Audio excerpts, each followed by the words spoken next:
But those of us who did see those pictures saw things that will stay with us forever.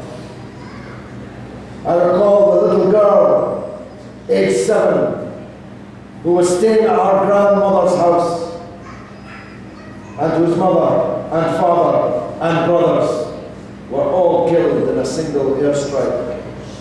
I recall the picture of her standing in the ruins of what had been her home, crying for Baba, for Mama, whom she will never see again in this life.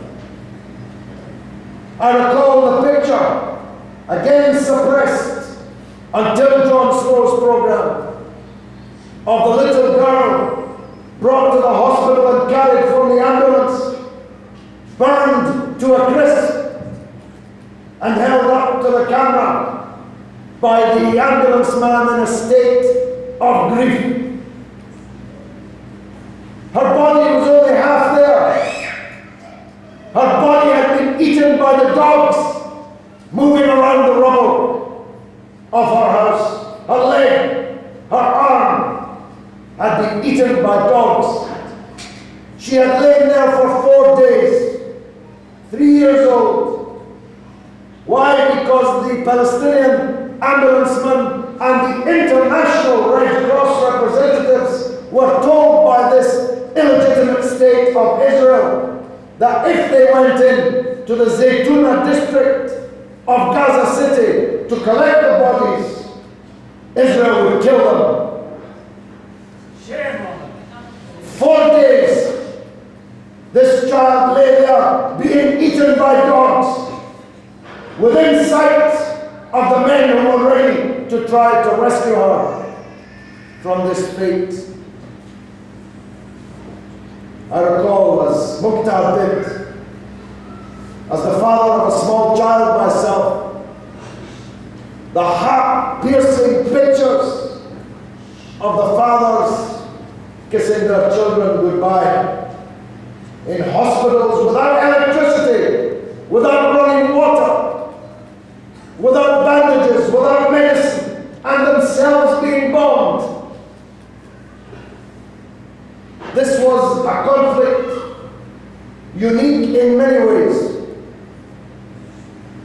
In one of them, Mukhtar touched on this in his introduction. This is the first conflict in history where the people who were about to be bombed were first locked in by the people who were about to bomb them. In any war, in any conflict, civilians flee as refugees to escape the murderous bombardment. Here, the murderers had taken the precaution of locking their victims in a concentration camp before raining down death and destruction upon them, including phosphorus bombs. What are phosphorus bombs? They're gas. Can you imagine a state calling itself the Jewish state, killing civilians with gas? I'll tell you what happens when you drop phosphorus bombs. Because I was there in Beirut in 1982 when Israel bombarded Beirut for weeks with phosphorus bombs. You inhale the gas and it begins to cook your body from the inside. White smoke comes out of your nose and your mouth as you cook from the inside out. That's why the weapon is banned. Israel admits, how could it deny? We all saw it, at least on Press TV and Al Jazeera, that they used an illegal weapon against the civilian population, which they locked in for the purpose. Why do we have any relations with these barbarians? Why do we have an Israeli ambassador in London? Why do we have a British ambassador in Israel? Let's break all relations with this illegitimate barbarian state of Israel.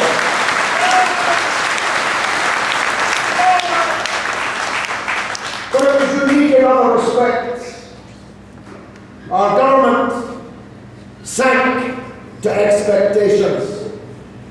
For 4 days, they said nothing, as hundreds died.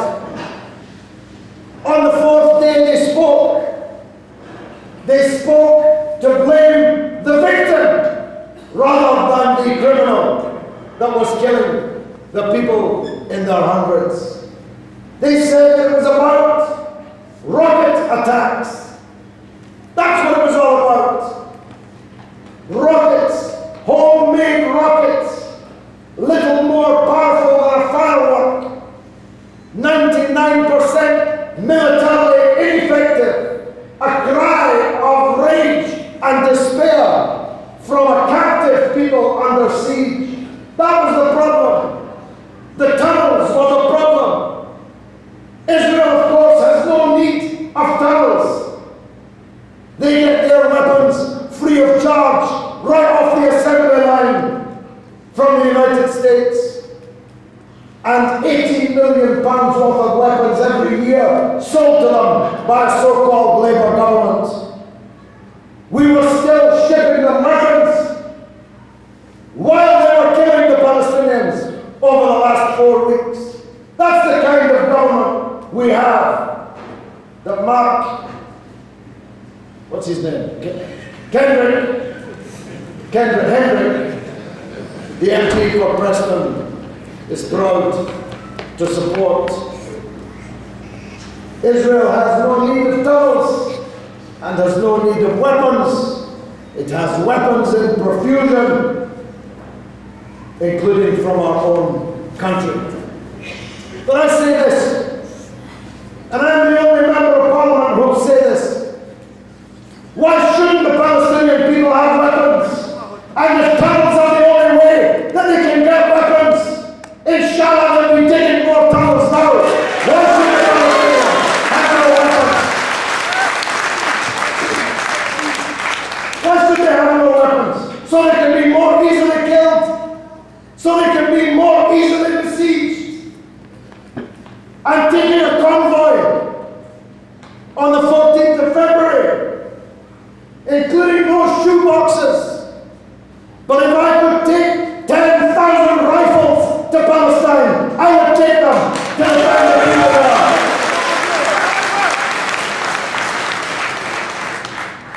This conflict has brought out the worst in the international system, the so-called international community. The United Nations, laughably called the United Nations, took 7 days to pass a resolution asking Israel to cease fire, and Israel told them to get stuffed.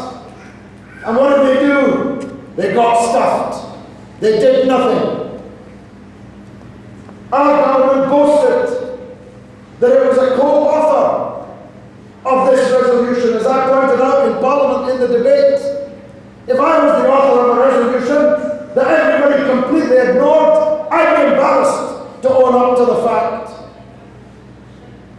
But it brought out the worst so far in the new American presidency of Barack Obama. I supported Barack Obama from the start, before hardly anyone in this country knew how to pronounce his name.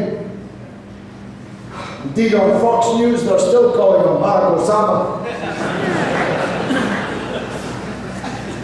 But his silence during this dreadful crime may be a harbinger of bad things to come. But I give him this advice, and I echo the fine words of the Labour councillor who spoke. There's no point in closing Guantanamo Bay if you're not going to change your policy towards Palestine. If you don't change your policy towards Palestine, you'll have to reopen Guantanamo Bay. Because it's the policy towards Israel of giving her every penny, every cent, every dollar, every bullet, every airplane, every tank, every ship that she asks for, whilst blaming the victims all the while, that has generated such hatred against the United States around the world.